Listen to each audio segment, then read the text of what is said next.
Hello, and welcome to one more lecture in social studies here at Phuket Palace. Today we're going to finish off the lecture series of the First World War. So this is part 3. If you have missed number 1 and 2, go back and check those two. And today we're going to have a bit of a mixture of subjects to look through. So we're going to talk more about the assassination of Archduke Ferdinand. We talked about him briefly in both the first and the second part of this lecture series. Also the sinking of the Lusitania, which we also mentioned quickly, but we will go into more depth now. And the Christmas truce, probably the most beautiful thing that happened during the First World War, when both sides decided to not fight during Christmas. So we'll talk a bit about that too. And also the Russian Revolution. We will dive a bit deeper into, and it's also a good starting point for future lectures when Russia will have a bigger part. So we'll talk about the changes Russia went through during this time and how it is connected to the First World War. And we're also going to talk about Woodrow Wilson's 14 points. We mentioned that also in part 2, but we will talk about them a bit more in depth now. So that is today's lecture, and let's start with the assassination of Archduke Ferdinand.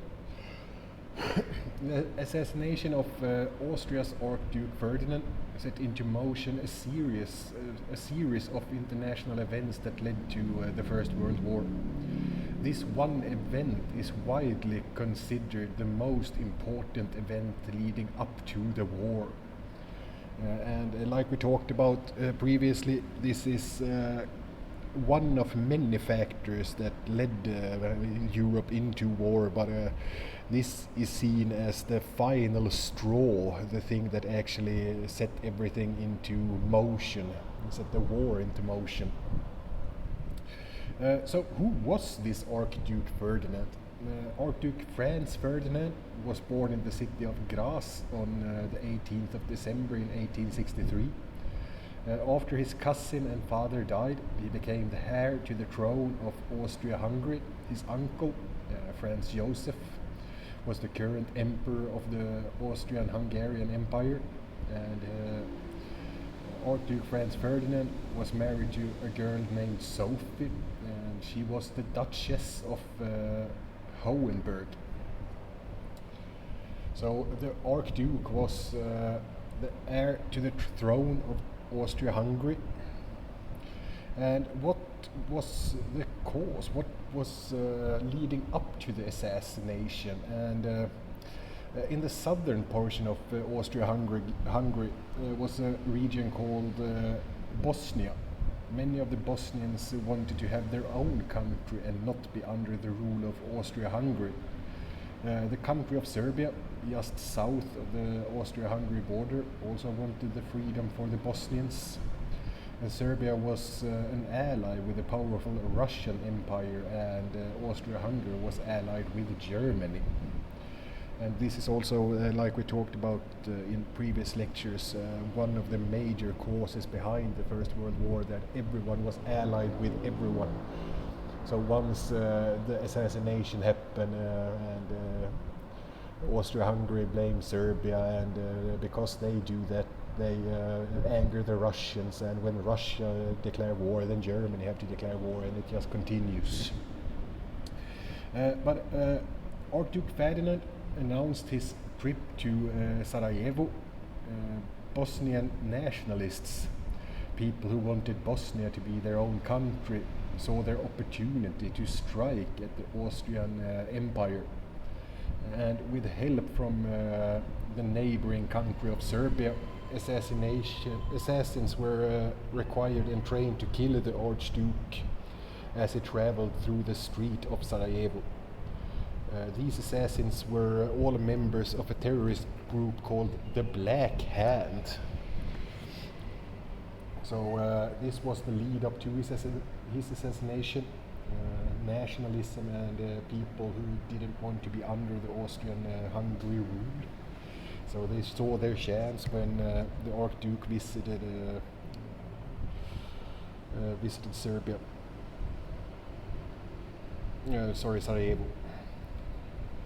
So the assassination itself happened on 28th of June in 1914, when Franz Ferdinand and his wife were in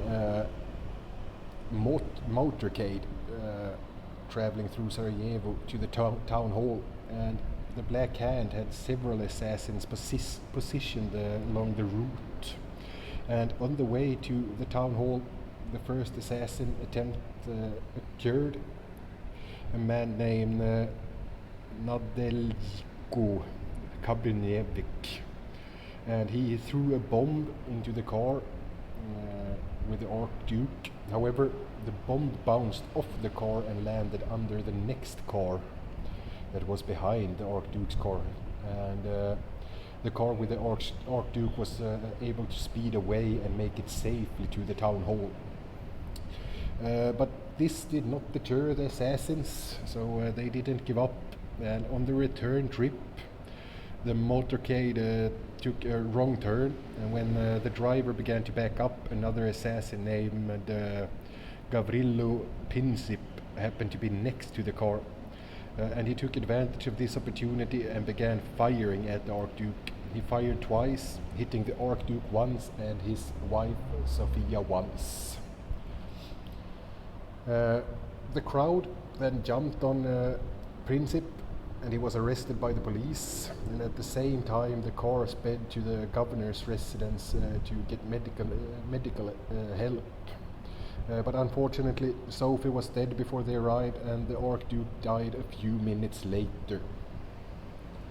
So what did this result in, and why did it start the First World War? You probably already know this if you have listened to part 1 and 2, but we can repeat. The Austria-Hungary government saw the assassination as a direct attack on the country. They believed that the Serbians had helped the Bosnian terrorists in the attack. They made harsh demand on the Serbians, which the Serbians rejected. And at the same time, Russia began to mobilize their army to help protect Serbia. When Serbia rejected their demands, Austria-Hungary declared war on Serbia, and a few days later Germany declared war on Russia to help its ally Austria-Hungary. Then France began to mobilize to help its ally Russia, and Germany followed by declaring war on France. And thus World War I had begun. So there we can see what one in the grand scheme of things, one small thing, how it can escalate and have a snowball effect. And one assassination, however horrible it can be, was the starting point in a war that took millions of lives. So that's interesting. And the next one, the sinking of the Lusitania. And this we have also previously mentioned, and we will do a deeper dive into the subject now.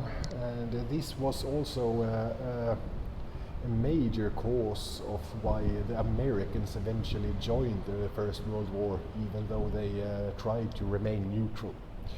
And therefore the sinking of the boat was an important event in the First World War.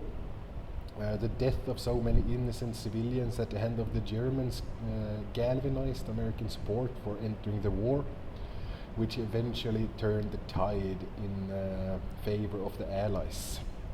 So what was the Lusitania? The Lusitania was a British luxury cruise ship. At one point in 1907 it held the title as the largest ship in the world. It mostly traveled across the Atlantic Ocean between Britain and the United States, carrying passengers and cargo. The ship was 787 feet long and could carry 3,048 passengers at full capacity. Leading up to the attack, the First World War had begun in 1914. and on the Western Front, the British and the French were fighting against the advancing Germans. New supplies for the war effort were transported using shipping lanes around Britain.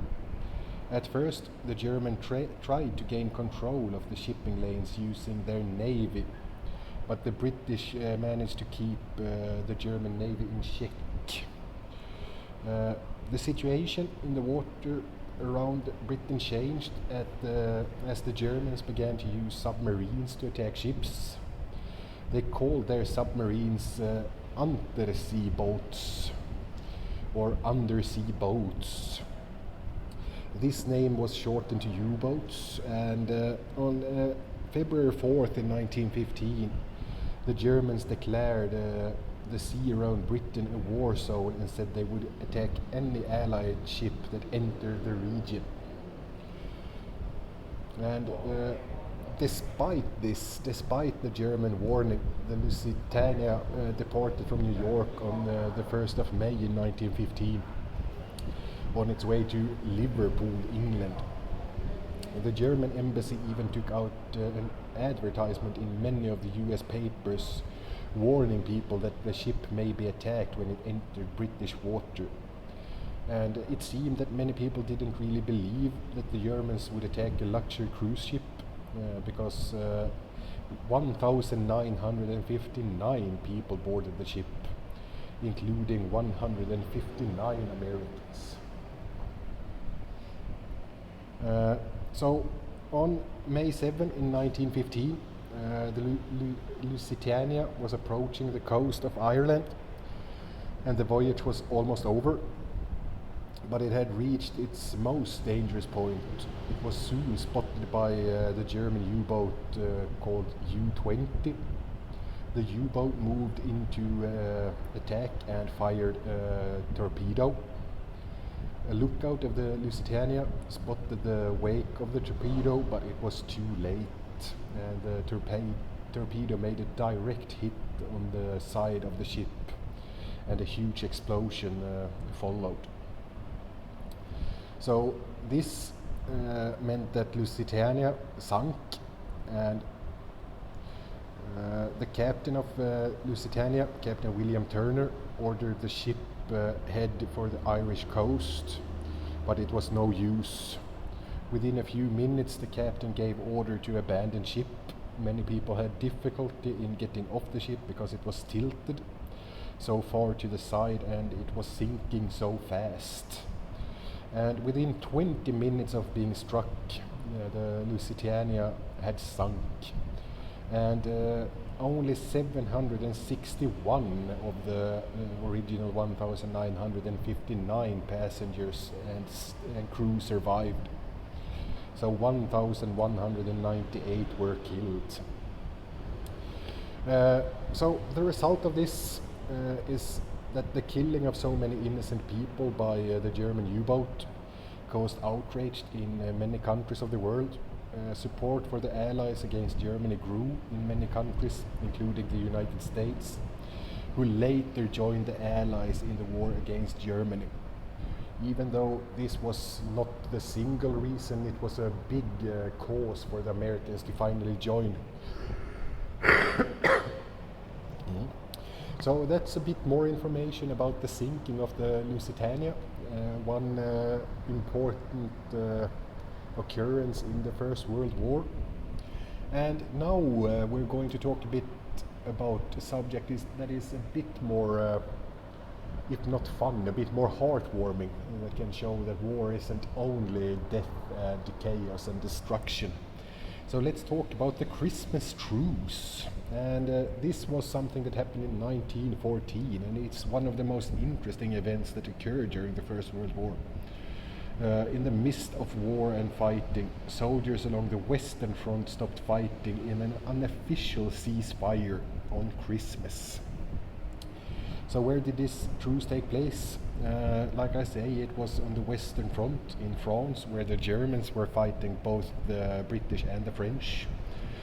Since it wasn't an official ceasefire, the truce was different along different points of the front. In some places, the soldiers continued to fight, but in many areas they stopped fighting and agreed to a temporary truce. So what did the soldiers do during this strange truce that happened on Christmas? All along the Western Front, the soldiers behaved differently, like I mentioned. It probably depended on what their local commander allowed them to do. So in some areas, the soldiers just stopped fighting for the day. In other areas, they agreed to let each other recover their dead. However, at some points along the front, it almost appeared like the war was over. Soldiers from each side met and talked to each other. They gave each other gifts, shared food, sang Christmas carols, and even played games of soccer with each other. So in the middle of war, on Christmas, both sides decided that it was time to cease fire. So they stopped shooting at each other, and depending on where you were on the front line, it was for me, it's something really beautiful, and shows people's humanity, that even though they are in a war, they can still meet each other, talk to each other, sing songs together, play games together. And unfortunately, this was just for a short while, but it still shows that we humans are capable of love even in the most difficult of times. Then the question is, how did it start? In many areas, the truce began when German troops began to light candles and sing Christmas carols. Soon, British troops across the lines began to join in or sing their own carols. Brave soldiers began to make their way into the area between the two lines called the No Man's Land. There they met up with enemy soldiers to exchange gifts and souvenirs. And like we talked about when we learned about the trench warfare, the No Man's Land were not a safe place to be. But on this day, something special happened, and soldiers met from both sides in maybe one of the most dangerous areas of the entire First World War. And how did people respond to this? Some of the generals and leaders didn't want the soldiers to engage in the unofficial truce. Orders came down from the commanders on both sides that the soldiers should not fraternize with or communicate with the enemy. The generals were afraid that this would cause the soldiers to be less aggressive in future engagements. And in the future years of the war, truce at Christmas were much more guarded and had basically stopped by 1917. So the generals and people who have power in the army didn't want the soldiers to go and meet and greet each other, because they were afraid that maybe they wouldn't see the enemies as simply enemies anymore. They had seen the human parts of who they were shooting at. So the generals and other leaders were afraid that this would remove some of the bloodthirst and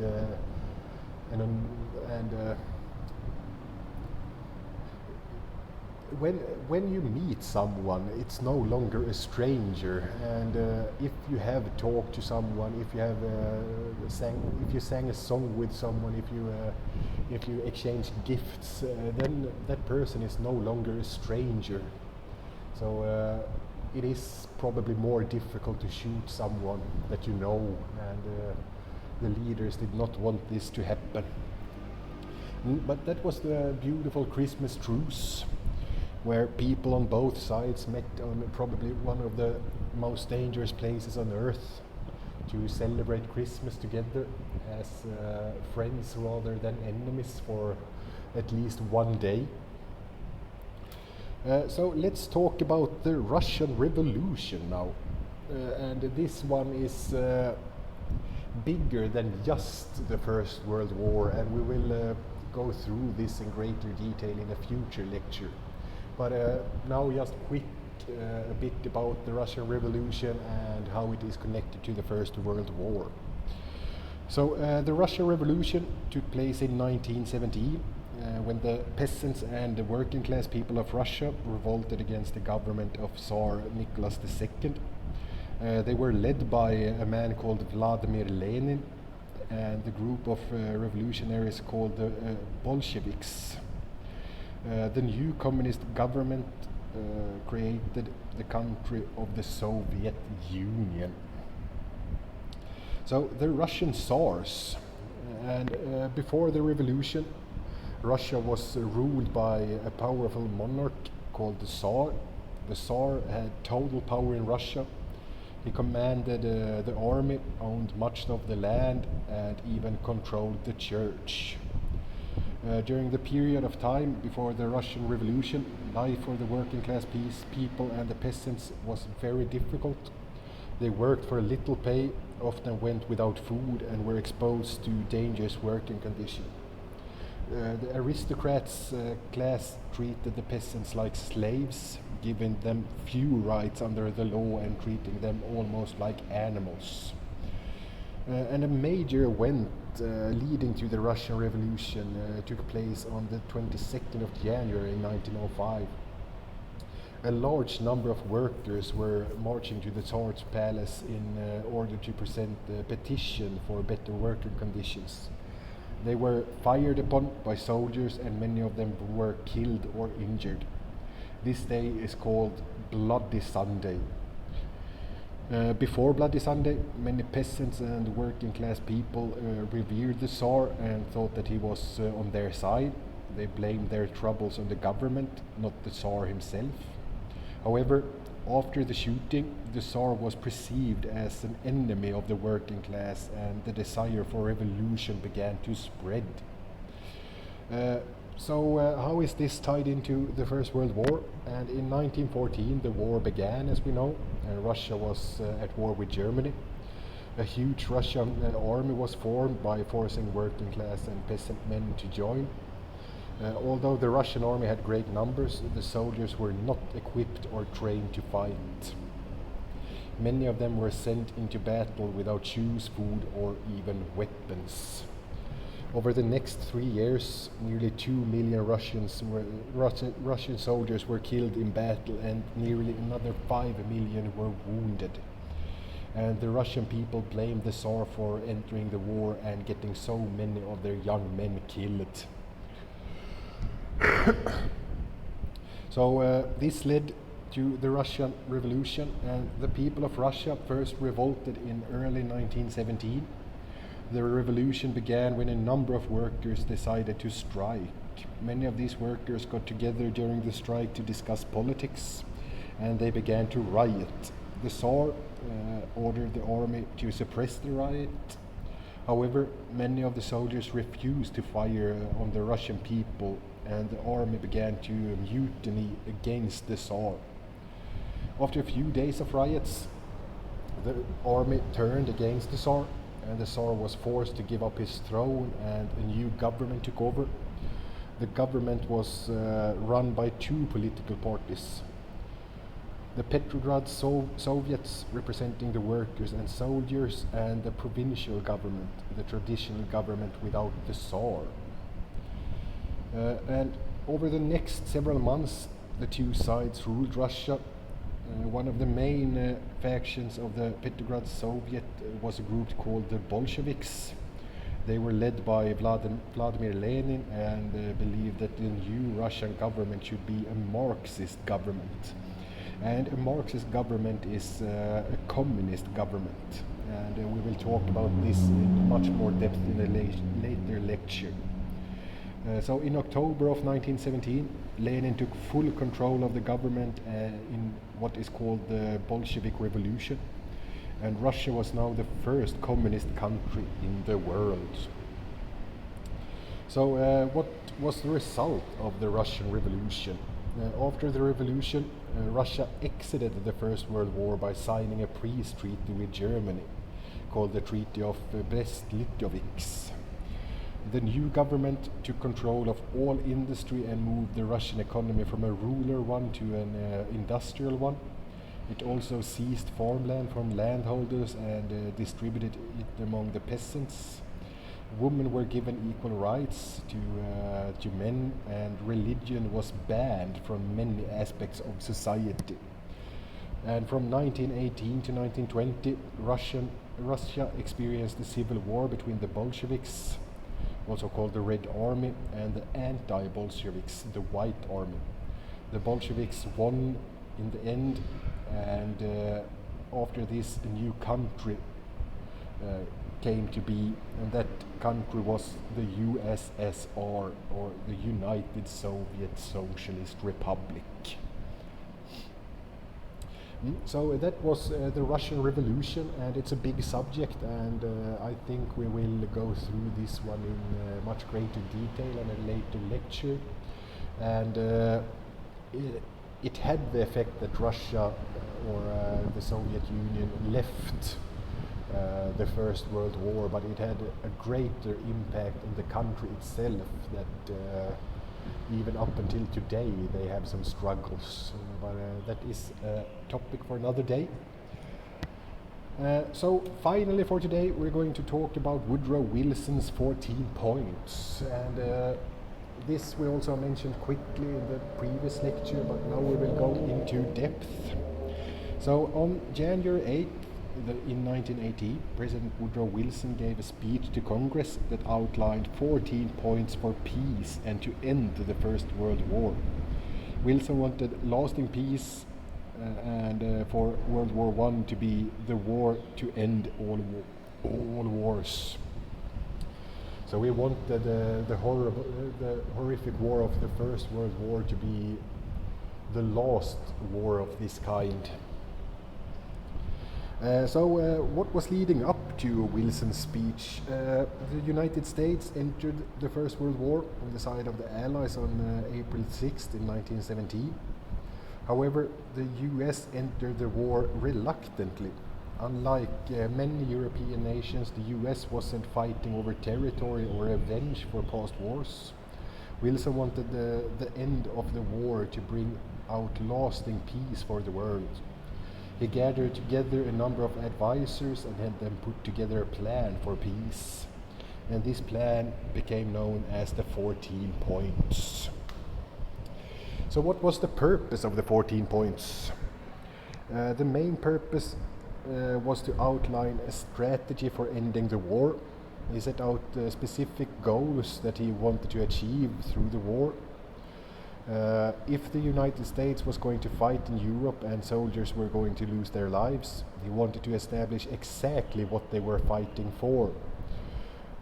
And through this speech and the 14 points, Wilson became the only leader of the countries fighting in the war to publicly outline his war goals.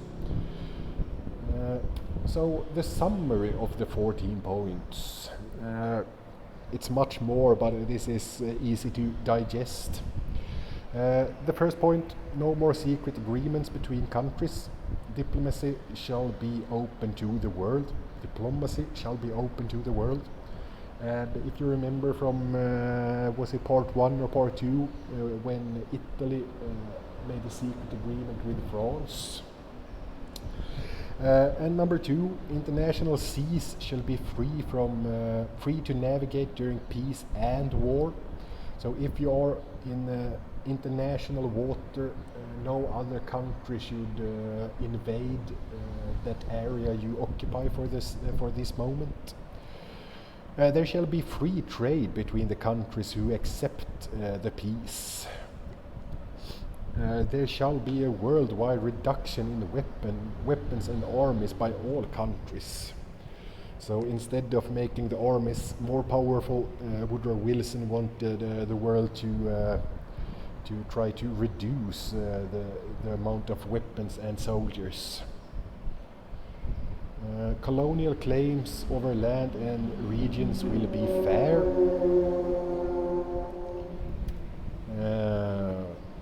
Russia will be allowed to determine its own form of government. All German troops will leave Russian soil. German troops will evacuate Belgium, and Belgium will be an independent country.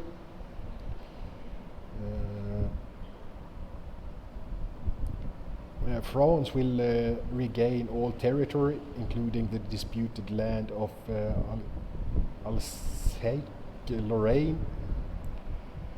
The borders of Italy will be established such that all Italians will be within the country of Italy.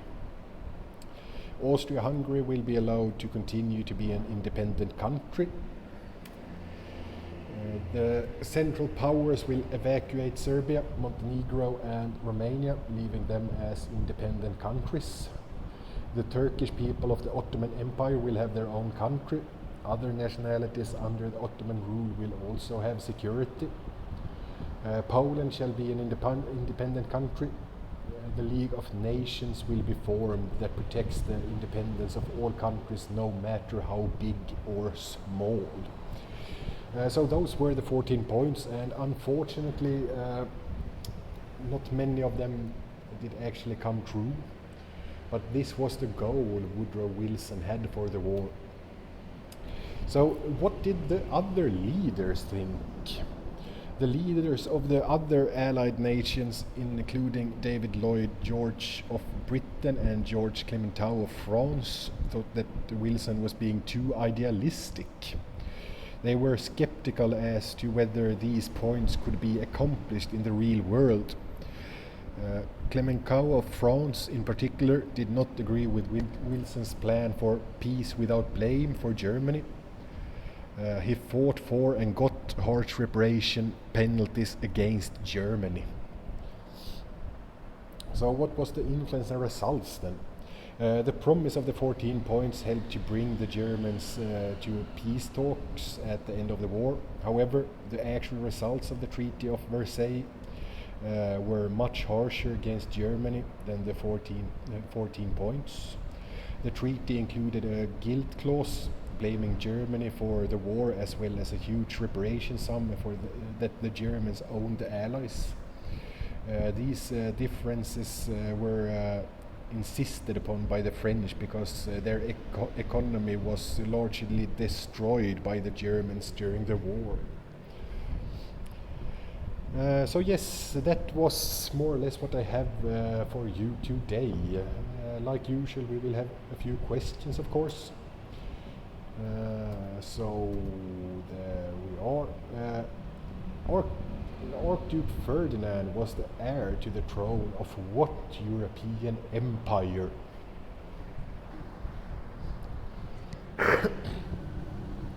And that would be Austria-Hungary. And in what city did the assassination of Archduke Ferdinand take place? That would be in Sarajevo. And who did Austria-Hungary blame for the assassination?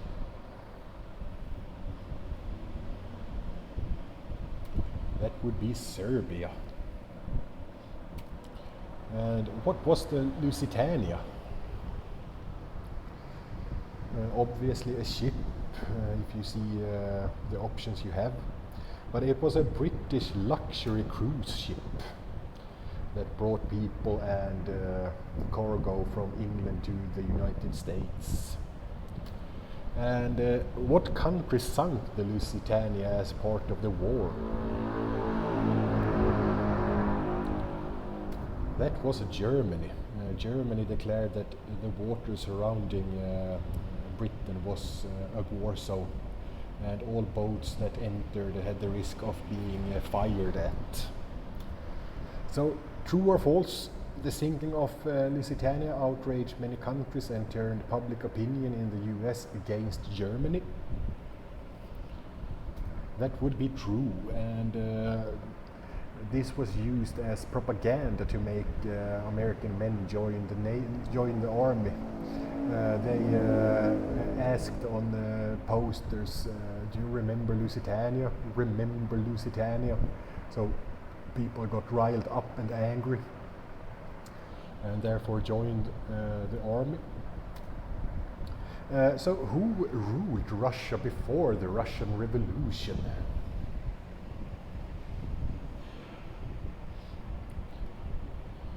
That would be the Tsar.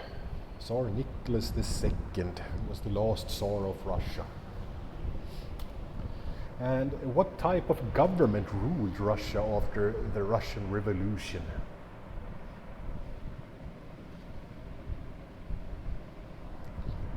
That would be the communists, the communist government, the first in the world. And who was the main leader of the Russian Revolution?